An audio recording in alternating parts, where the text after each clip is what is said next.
Hello. The topic of this lecture is iron metabolism.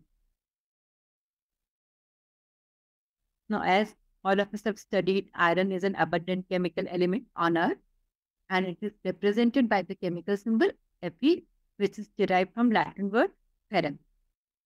The most important oxidation states of iron are Fe2 plus, that is ferrous iron, and Fe3 plus, that is ferric iron. As seen in the following discussion also, these two ions, ferrous and ferric, play very important role in iron metabolism. It is a biologically essential component of every living organism. It is a vital micronutrient which is required for iron transport. It is an important vital nutrient which is required for oxygen binding and transport, oxidative metabolism, cellular proliferation, and catalytic reactions. But iron is very essential, but molecules of iron are very toxic to our body. So our body has developed very finely regulated mechanism for iron homeostasis. My specific learning objectives of this topic are total body iron and iron distribution, iron balance, iron absorption, iron cycle. So iron in a body is present in heme compounds like hemoglobin, which is oxygen binding and carrier molecule, myoglobin, which is responsible for oxygen binding and carrying in skeletal muscle. Then it is present in heme containing enzymes like cytochromes, catalase, peroxidase, and non-heme iron sulfur enzymes also. Then it is present in storage form as ferritin and hemosiderin.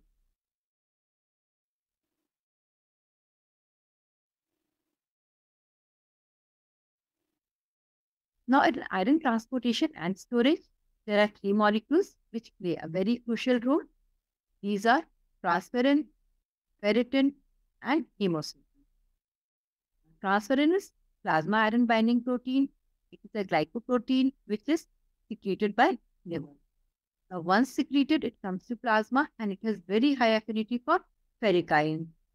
Now, this transferrin, when it binds to ferric iron, it is responsible for transporting iron in the plasma. It transports it from the sites of absorption to sites of utilization and sites of storage. Ferritin is an iron storage protein. It stores iron when all the needs of iron are fulfilled, and it releases iron when body requires iron and in such as in times of erythropoiesis. Then there is some trace amount of ferritin found in plasma also, and which correlates with the iron stored in the body. Hemosiderin is another iron storage compound which is present intracellularly, but iron from this hemosiderin is not as readily available.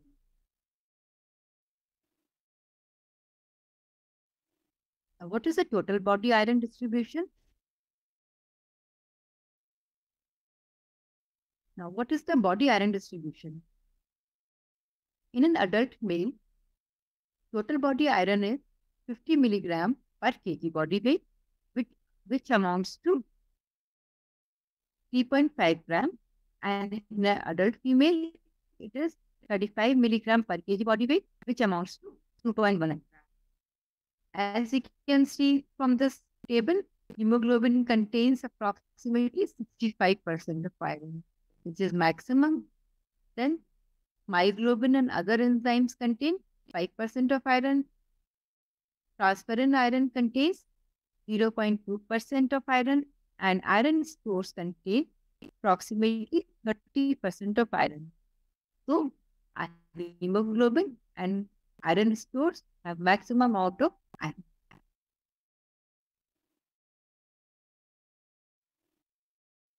Now, what is iron balance in our body? An adult male and non-menstruating female lose about 1 milligram of iron per day, An additional menstrual blood loss occurs of approximately 0.4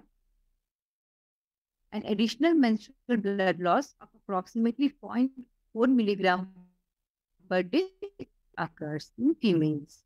The iron intake is 6 milligram per 1000 calories. So, an average diet of 2000 calories will contain approximately 12 milligram of iron. But all this iron which is present in diet is not absorbed. So, the fraction of iron which is absorbed is known as iron bioavailability. This bioavailability is more, approximately 20% for heme iron and 2 to 10% for non-heme iron. So, as we can see, heme iron is better absorbed.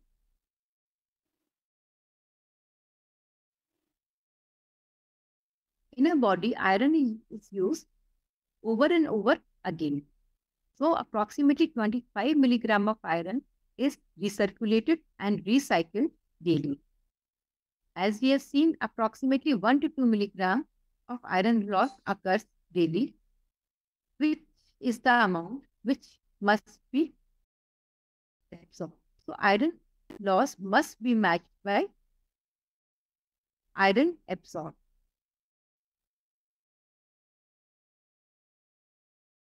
The iron content of the body tends to remain within relatively normal limits, and iron loss must be matched by absorption of iron from the iron-containing foods contain iron either in the heme form or in the non-heme form.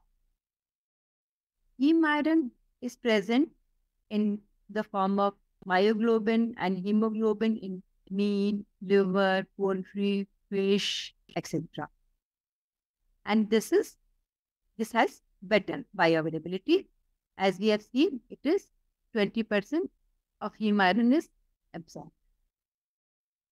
Non-heme iron is present in vegetables and cereals and iron-fortified foods, and it has lower bioavailability of about 2 to 10%.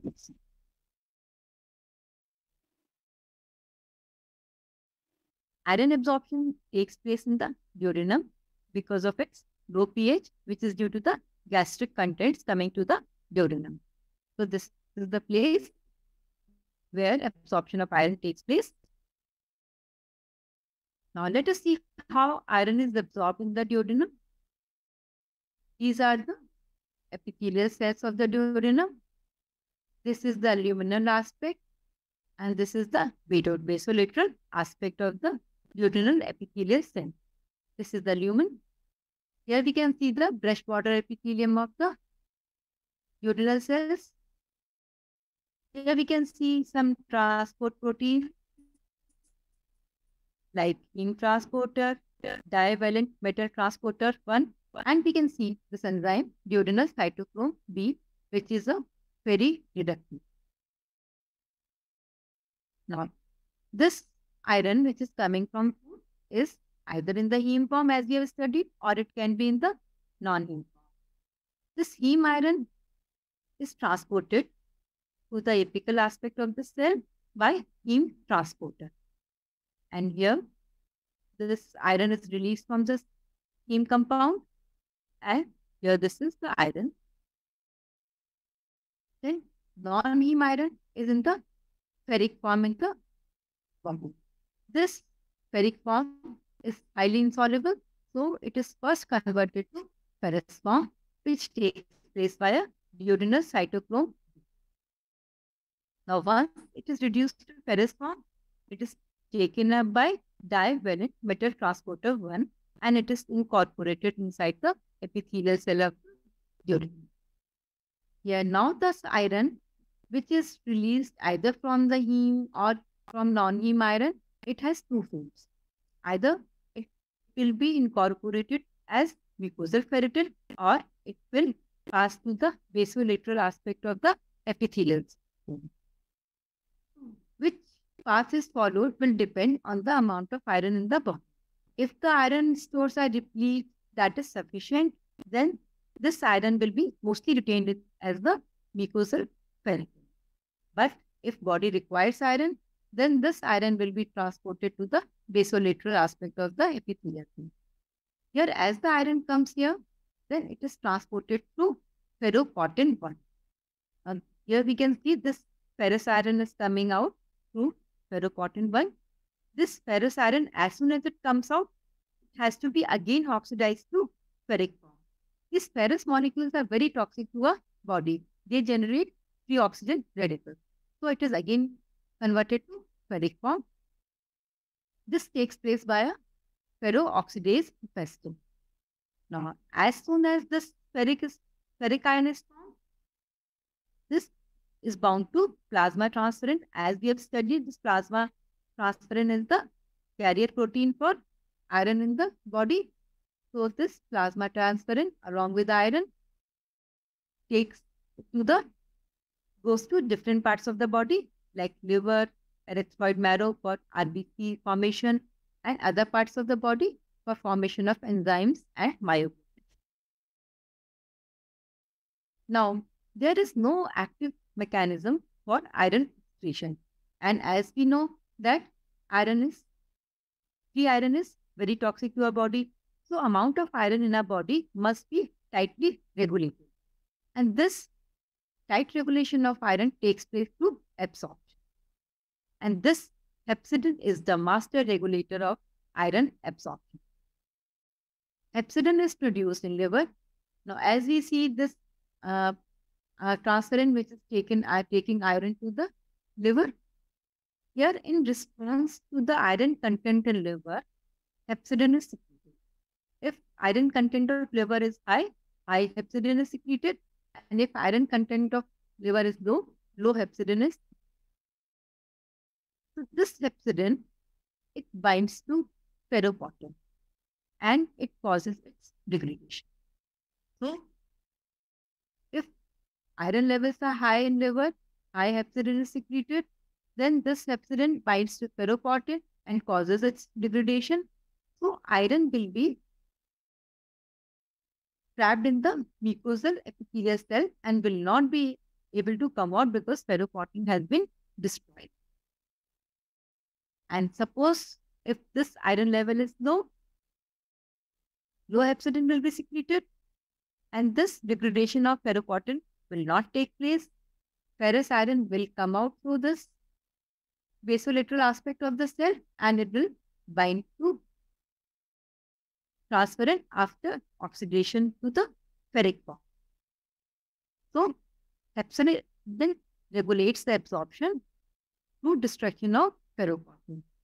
So, whenever our iron stores are depleted, high hepcidin is secreted, and whenever iron stores are low hepcidin is secreted, and so hepcidin regulates absorption by negative feedback mechanism.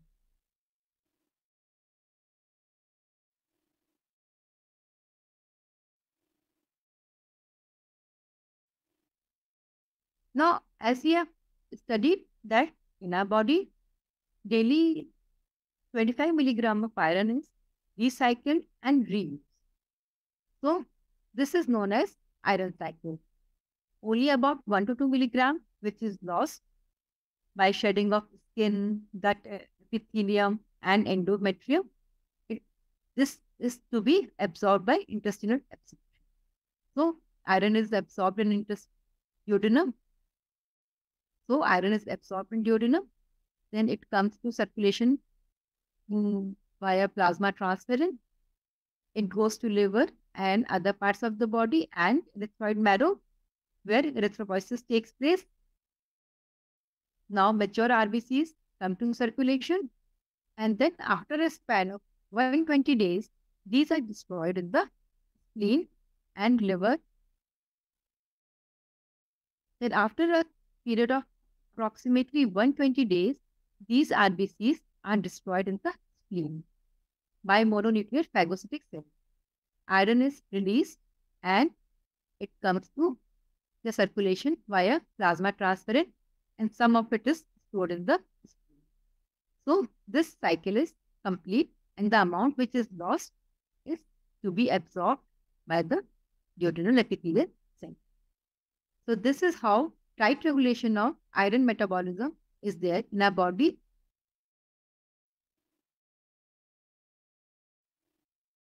Disorders of iron metabolism are iron deficiency anemia, anemia of chronic inflammation, hemochromatosis, iron refractory iron deficiency anemia.